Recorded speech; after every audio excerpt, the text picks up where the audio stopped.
Sharpen your pencils and get your Dino Park planning hats on. This is our review of Dinosaur Island Rawr and Right.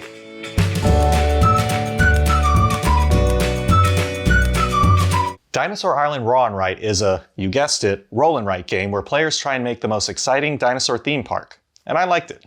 I really enjoyed how they adapted key elements from Dinosaur Island into a written format, and we'll tell you a whole lot more about it after this quick how to play. This game is played over 3 seasons, with each season having 3 phases: the first action phase, the second action phase, and the run park phase.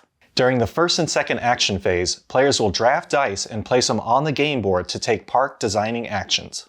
The available actions to take on the game board are make dinos, raise funds, extract DNA, duplicate, or build. During the run park phase, all players simultaneously go through steps to welcome visitors into their park. During this phase, players will earn income, use specialists, and check the security of their park. At the end of the third season, the players add up all their points, and the players with the most points wins. This is the Pandasaurus game, and we're a big fan of all of their games. And this is a roll and write, so a lot of the time you'll be focused on the pads of paper that you're writing on. So it's not super detailed, but it has all the spots that you need to fill in and circle and scratch off. But the pieces that are different from the pads are the cards and the dice and the boards, which are very reminiscent of Dinosaur Island or Dinosaur World, those kind of games. So the artwork is still fun and very inviting when you're looking at it, very colorful. It's just these pads here with a pencil that kind of makes everything more compact and efficient.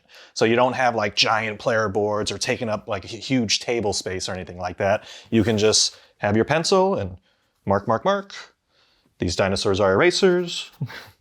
And then just continue on with the game. As I said at the top, I really enjoyed how they translated elements from Dinosaur Island into a roll and write. We haven't had that much experience with roll and writes aside from Yahtzee and those types of games that you play when you're a kid. However, I really enjoyed this being one of our first major experiences with roll and writes because it was very streamlined. It felt like because we knew how to play Dinosaur Island and we had just recently done Dinosaur World, we had that whole building a park and the mechanics that Pandasaurus likes to use in these types of games down. So it was just a matter of, all right, so in the game I would do this, but here I write it down. So instead of taking money, I draw a circle and then I have income kind of a thing. So it translated very well and it was still a fun, entertaining time. Yeah, I like to wonder though, should we have played this first and then Dinosaur World? Because I feel like there's just that something with being able to like move the dice or move your token. You know, you can still do that in this, but in Dinosaur World, like every little thing was like, all right, move this here. It's a double-edged sword because I feel like because we've played Dinosaur Island and Dinosaur World, this came very easy to us. Whereas if we didn't know those kind of mechanics and this was all just brand new, I don't know how easy this would have been for us to pick up as quickly. Having said that, if we played this first and got the handle of it and then moved on to those games, would we have gotten those games easier? So I don't know. Yeah. One thing I really liked about this game is it felt very even. No matter who went first, no matter who picked what die, no matter who did what when they were building stuff, I felt like everyone always had a chance. And when it came down to it, it was a really close game. No one had a runaway game or no one was really losing horribly. It felt like at the very end, everyone was adding up their points. It was, oh, 2-point difference, 3-point difference. So I liked how even they made this game. I think the reason it was even is because the specialists and the special buildings are pretty much available for everyone at all times. So if I were to get this specialist, it's still available for everyone else to get too and use their special abilities. Same thing with the special buildings too. So there's no way that someone who played the game a lot and knew it was able to get the really good ones and then like hoard it for themselves. The gameplay doesn't take too long. However, it did play a little bit longer than what I was expecting. I didn't know exactly what I was expecting, but I guess a little bit shorter than Dinosaur Island, which yes, this is shorter than Dinosaur Island, but still a 4-player game still took about an hour, which is kind of a long time in my mind when you're only looking at this. So I guess you can look at it as you're getting a lot of value for it, or you can look at it as it's not like, oh, let's just play a real quick game before we play another long game. You wouldn't want to play this before Dinosaur Island. You'd play them on 2 separate nights kind of a thing. I will say the one thing that the game didn't have enough of that's near and dear to me is dinosaurs.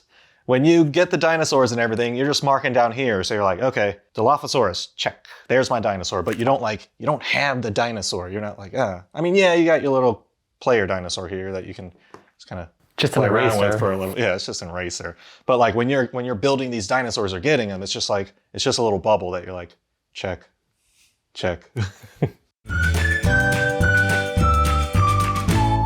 Overall, I enjoyed a lot about this game. I loved how it translated elements from Dinosaur Island and kind of Dinosaur World a little bit, two games that I really enjoyed. And they made it into a writing game, which being our first foray into a roll and write, I really enjoyed that this was the first one. I had a lot of fun with it. Yeah, I do agree with Lee that there could have been more dinosaur theming. I know that it's there, but it's not there. So I'm gonna give this game a 7. Yeah, you know, I think I'm on the same page with you, okay? Pandasaurus, great artwork, bright colors, great pieces. I do like the tactile feel of more pieces and moving them around. However, this game may be for one of those nights that you're just like, you know, let's not like go through this extensive setup and doing everything. This plays just fine without doing all of that. So with that in mind, I'll probably give it a 7. And Teresa gives it a 10. And Juliana also gives it a 7. And that was our review of Dinosaur Island Rawr and Write. What'd you think? Are you ready to take a different type of trip to Dinosaur Island? Let us know in the comments below. And if you're enjoying our content, please like this video and subscribe to our channel. Until next time, I'm Lee. And I'm Kenny. And go party like a board gamer.